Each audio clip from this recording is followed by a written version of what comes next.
Griffin Punjab शिफ्स Lahore 1909 से हासिल करदा रिकॉर्ड के मुताबिक सैयद यूसुफ रजा गिलानी के बुजुर्ग सैयद नूर शाह गिलानी को अंग्रेज सरकार ने इनकी खिदमत के बदले में 300 रुपए खिलत और सनद अता की थी। अब जो हवाला साबिक वज़ीर आज़म गिलानी का है वही चौधरी निसार अली खान के अजदाद चौधरी शेर खान का है। उनकी मुखबरी पर कई मुजाहिदीन को गिरफ्तार करके कत्ल किया गया और इनाम के तौर पर चौधरी शेर खान को रेवेन्यू इकट्ठा करने का इख्तियार दे दिया गया और जब सब लोगों से असलहा वापस लिया गया तो उन्हें 15 बंदूकें रखने की इजाजत और 500 रुपए खिलत दी गई। Gujranwala gadgets 1935-36 government of Punjab के मुताबिक हामिद नासिर चट्ठा के बुजुर्गों में से खुदा बख्श चट्ठा ने जंगी आज़ादी में अंग्रेजों का साथ दिया। वो उस वक्त जनरल निकलसन की फौज में थे और कसूर के खैरुद्दीन खान जो कि खुर्शीद कसूरी के खानदान से थे, उन्होंने अंग्रेजों के लिए 100 आदमियों का दस्ता तैयार किया और खुद भतीजों के साथ जंग में शामिल हुआ। अंग्रेजों ने उसे 2500 रुपए सालाना की जागीर और 1000 रुपए सालाना पेंशन दी। राय अहमद खान खरल और उनके मुजाहिदीन को शहीद करवाने में मखदूम शाह महमूद का काफी हाथ है, मगर जो मुजाहिदीन बचकर निकलने में कामयाब हो गए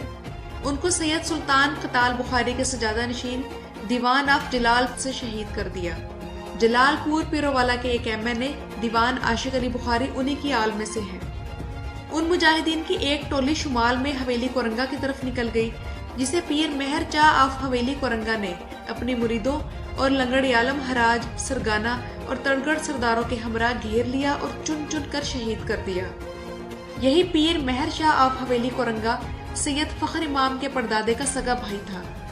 इसे इस कत्ले आम में फी मुजाहिद शहीद करने पर 20 रुपए नकद इनाम और एक मुरब्बा राजी अता की गई।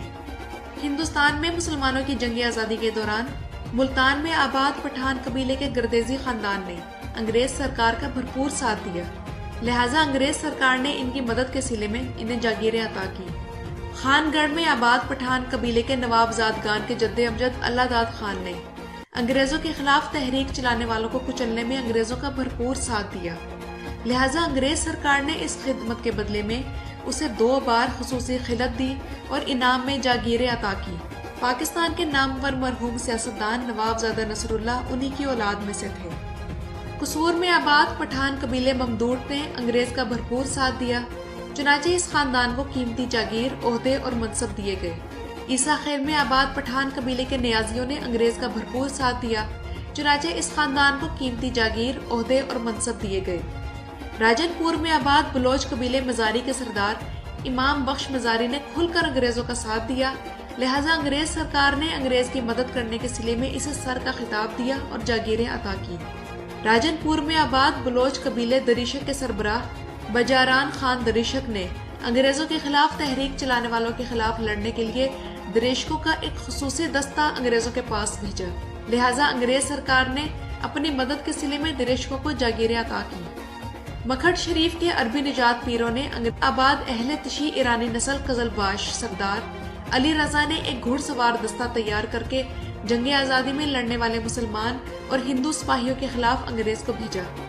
इसी दस्ते के साथ अली रजा का भाई मोहम्मद तकी खान था, जो मुजाहिदों के साथ लड़ाई में मारा गया।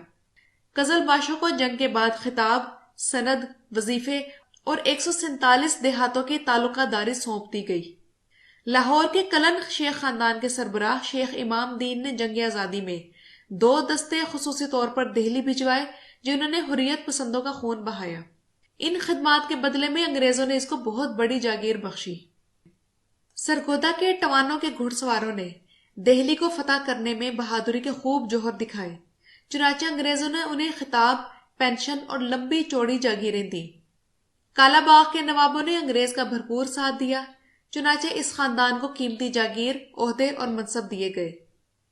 जंग के सयाल सरदार भी किसी से पीछे न रहे, उन्होंने भी अंग्रेज फौज की मदद के लिए एक फौज भेजी, जिस पर उन्हें जागीरें और खिलतें मिली। इसी किस्म की गद्दाराना खिदमात के लिए अंग्रेजों ने नूनों, पिंड दादन खान के खोखरों, जोधरों, घेबों, खानों, मखट शरीफ के पीरों, आवानों, कालाबाग के नवाबों, ईसा खेल के नियाजियों और कई दूसरे सरकर्दा खानदानों को इज्जत, खिताब, वजीफे और वसी जागीरें अता की। और नाज़रीन कराम, बात यही तक खत्म नहीं होती। बरे सगीर में कदम जमाने के लिए अंग्रेजों ने यहाँ के वडेरों, जागीरदारों, نوابوں، شہزادوں، سول، پولیس اور آرمی سروس کے ممبران پر مسلسل نوازشات کے ذریعے وفاداری یقینی بنائی۔ اس کا نتیجہ یہ نکلا کہ انگریزوں کے منظور نظر یہ افراد ایک تو عوام کو قابو میں رکھتے تھے، پھر انگریزوں نے ان لوگوں کو یہ ترغیب دی کہ یہ اپنے بچوں کو پڑھائیں، کیونکہ یہ لوگ ایک طویل عرصے سے انگریزوں کی خدمت بھی سر انجام دے رہے تھے اور وفاداری کے لحاظ سے بھی قابل اعتماد تھے۔ اس لیے انگریزوں نے ان کے بچوں کے لیے خصوصی تعلیم کا بندوبست کیا اور ان کے لیے چیفز کالج جیسے کئی ایلیٹ تعلیمی ادارے کھولے۔ ملٹری اور کیڈٹ کالجز اسی دور میں متعارف کرائے گئے اور ان ایلیٹ تعلیمی اداروں میں سرداروں، جاگیرداروں اور نوابوں وغیرہ کے بچوں کو مفت تعلیم دی جاتی تھی، بلکہ انہیں چھوٹی ہی عمر میں ان اداروں کے نرسری برانچز میں داخل کیا جاتا جہاں انگریز آیائیں ان کی تربیت کرتی۔ بلوچ سرداروں میں مری، بگٹی، مزاری اور دیگر اہم قبائل کے بچوں کو بچپن میں ہی داخل کر دیا جاتا تھا۔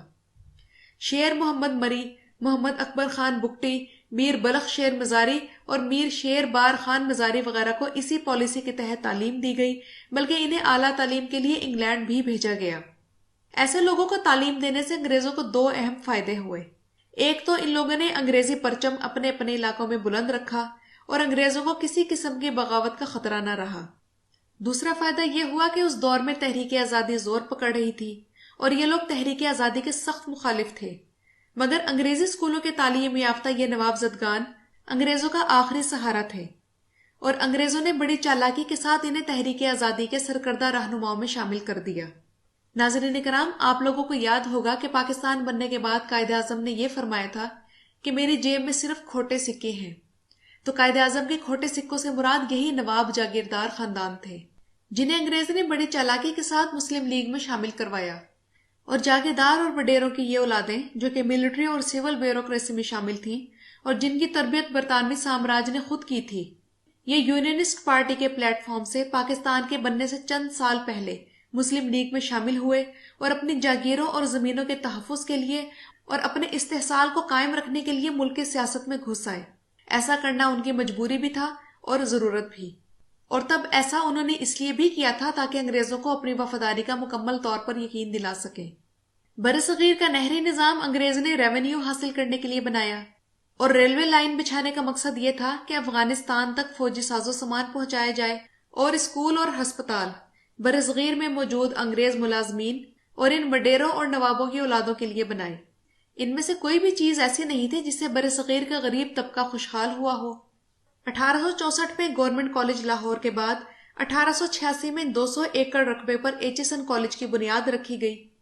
اور یہاں پنجاب بھر کے جاگیردار، وڈیرے اور برطانیہ کے لیے بطور سیاسی ایجنٹ کام کرنے والے خاندانوں کے بچوں کی تعلیم کا بندوبست تھا۔ اس کالج کی خاص بات یہ تھی کہ یہاں پر نافذ ہونے والا تعلیمی نظام اور نصاب تعلیم نو آبادیاتی سانچے میں ڈھالا گیا، اور اس کالج میں نئی وفادار نسل کی تیاری کے ساتھ ساتھ بیوروکریسی کا وہ طبقہ بھی تیار ہوا جو برطانوی سامراج کے ساتھ مل کر اس قوم پر غلامی مسلط کرنے میں انگریزوں کی وفاداری کرتا رہا اور آج تک کر رہا ہے۔ آج بھی سندھ اور پنجاب کے 70 سے 80% زمین پر یہی سردار، وڈیرے اور جاگیردار قابض ہیں،